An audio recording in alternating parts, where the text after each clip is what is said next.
welcome into CBS Sports HQ presented by Geico. Amanda Guerra, Chris Hassel with you here on a Tuesday. The men's Sweet 16 kicks off Thursday.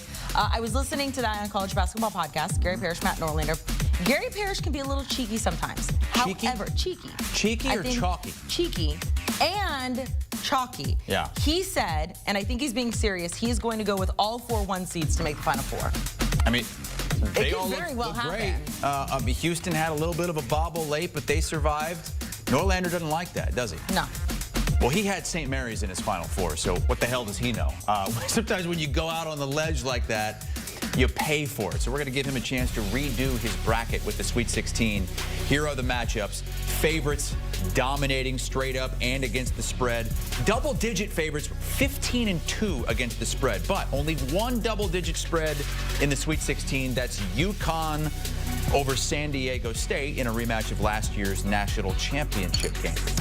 All right, taking a closer look at Norlander's bracket.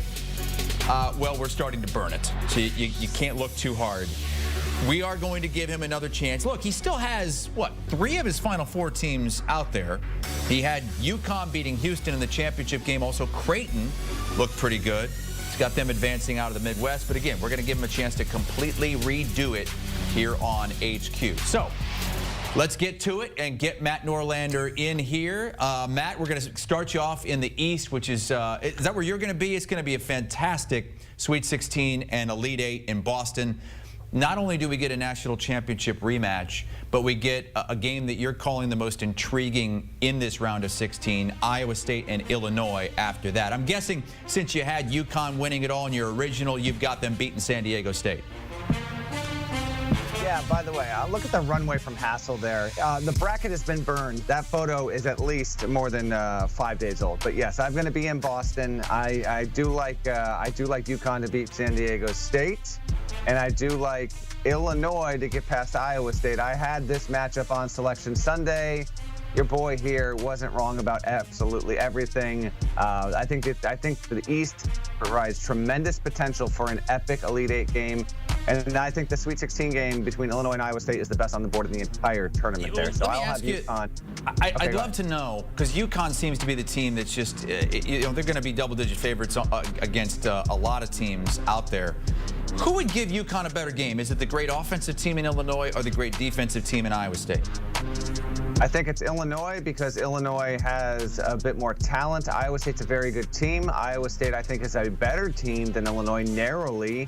But I think Illinois' personnel, Coleman Hawkins, Terrence Shannon Jr., Marcus Damascus has played a really good, had a really good season after transferring from Southern Illinois. I think Illinois has the better chance at beating UConn. All right, those games are on Thursday in Boston. Also on Thursday in the Sweet 16 in Los Angeles, we have maybe the most interesting 1-seed game, North Carolina and Alabama, because I think a lot of people would say Alabama might be as talented as North Carolina and would have a chance in this game. Would you agree? Yeah, there's definitely a chance. Alabama is a high-scoring team. It's been able to squeak through here. It was the 4 seed that was given, I think, the least respect when the bracket came out and the least chance to break through to the Sweet 16. But here it is, led by Mark Sears and an Alabama team that, nearly a dozen times this season has been able to hit the century mark, going against the Carolina team that it continues to show out. I mean, it was down early against Michigan State, but then it roared back and left no doubt on the table at all. Got that, and then you got Clemson, Arizona. That's probably the least appealing game of the Sweet 16 games, but Clemson does have a big in P.J. Hall who can match up with Umar Ballo of Arizona, and you have Caleb Love there. And so what's lingering here is, will you see the top 2 seeds in this region push on to the Elite 8? And if that happened, of course, you would have Caleb Love playing his former team in the Elite 8 in North Carolina. So there is a very juicy matchup, but that's what I am going to pick. I'm going to pick UNC and then Arizona. I had St. Mary's beating North Carolina. We've already covered that. Hassel, let's move on. Move on to Friday games, and this one in the South in Dallas, Texas. It's Houston against a Duke team that a lot of people kind of glanced over going into the tournament, but they've looked good. Yeah, glanced over because they got beat by North Carolina in the regular season, and they were punted out of the ACC tournament by NC State, who was still in this bracket. We'll get to you, Wolfpack, in just a second here. But I saw Duke in person in Brooklyn.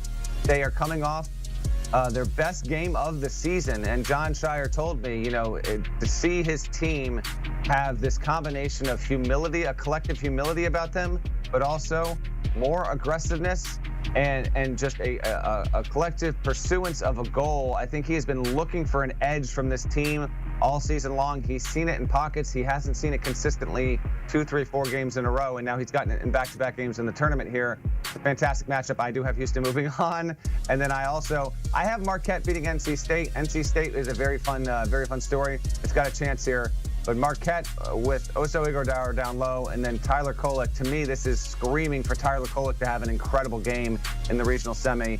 And so, yes, I have a 1 versus 2 out there in the South. All right, moving to Detroit. This is the Midwest. These games also on Friday, and these are juicy as well. Outside of the East, this is probably the most interesting region because it feels like any one of those 4 teams could advance out of there.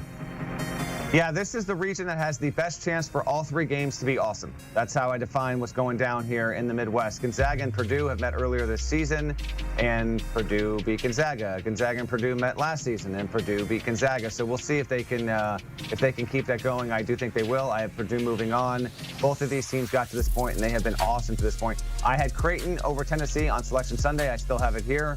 Blue Jays win. The biggest factor will be Ryan Kalkbrenner down low. He wins the defensive matchup against Jonas Adu, another really good defensive big.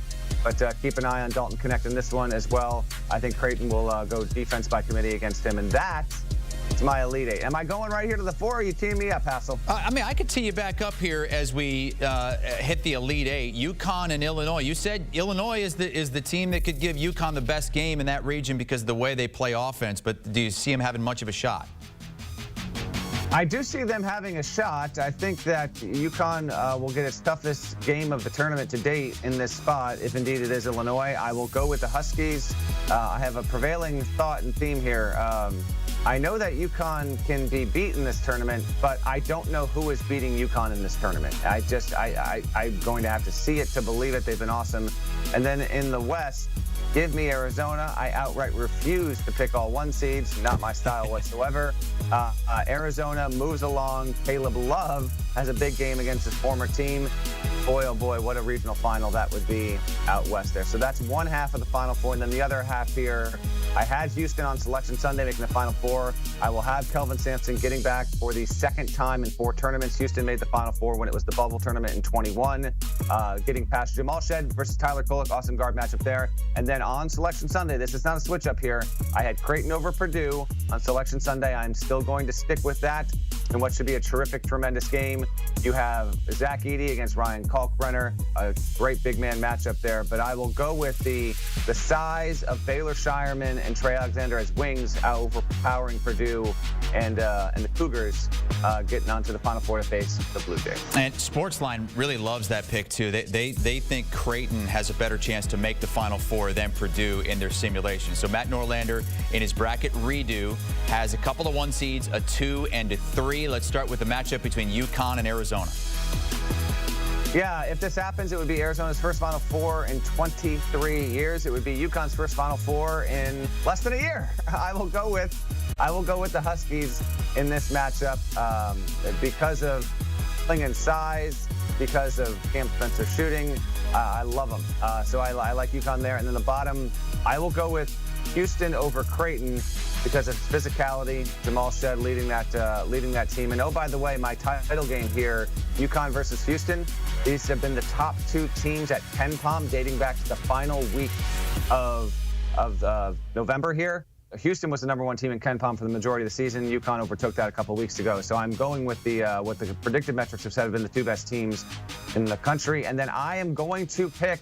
I am staying consistent. Why would I change? No shot. I will go with the UConn Huskies, the #1 overall seed, to repeat as national champions, to cut down the nets, and to really, truly, with Dan Hurley, this team, this program, to etch its name as college basketball immortals.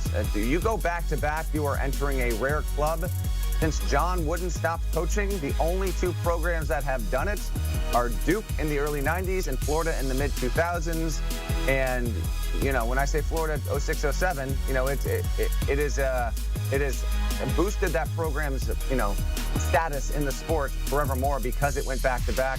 I think UConn is on the precipice of it. It's a hard road, Dan Hurley is taking every slight real perceived seriously and motivating his team. But sorry, Dan, I'm gassing you up. Your team's awesome. You know it. At your best, it's the best team in the sport, and I've got UConn winning 4 more and taking the 24 title. On that road to a potential title for UConn, I know you think they're going to do it. They are the favorite to do it. Which team has the best chance to beat UConn? They play San Diego State first, then potentially Illinois or Iowa State. You have them also playing Arizona and Houston. I think of anyone there, I think Illinois on the left side of the bracket, Illinois has the best chance to beat UConn because of its offensive acuity. It actually has overtaken UConn at Ken Pom as the most efficient per possession offense in the country. So it's not to say that Arizona couldn't catch UConn or Carolina couldn't catch UConn. Of course they could. But I think if you played a 7-game series with all of those combinations, I think the program that would be have the best chance at winning the most games against UConn would be Brad Underwood's Illinois Fighting Illini. You have Houston not winning at all, but getting to the national championship game. I know that's what you had in your original bracket, so you're sticking to that. Are you at all concerned about how the Cougars have looked the last 3 games, going back to the blowout loss to Iowa State in the Big 12 championship game? No question about it. I'm being stubborn here. Houston has been really shaky lately, shakier than I thought it could possibly be. Houston is also shorthanded. It is down a couple of players that it was expecting to be involved throughout the season. It doesn't have that right now. So this is a shorthanded Houston team, but Kelvin Sampson is a top 5 coach in the country, and he has Jamal Shed, who is just an incredible player and getting his due. But I'm going down with the ship. I'm not bailing. Duke is absolutely capable of beating Houston on Friday. That is very, very much on the table here. But I will stick with Houston because of one reason that Chris Hassel is extremely familiar with: extreme stubbornness. So that's why. Hey, I've got them winning my bracket as well, so I'm going to be rooting for the Houston Cougars. I have them beating UConn. But if I could redo it, I might think differently about that. Matt Norlander giving his bracket redo with us here on HQ. About 48 hours until the Sweet 16 tips off Thursday on CBS. Don't miss any tournament updates, and we'll even, get you picks, redos. Well, look, Eric Casillas, what did he start? 14-0 against the spread. 13-0 against the spread in the first round. I think he was 20-2 in the picks that he gave out for the first round of the NCAA tournament. Have his picks on here as well. The CBS Sports app. Download and follow.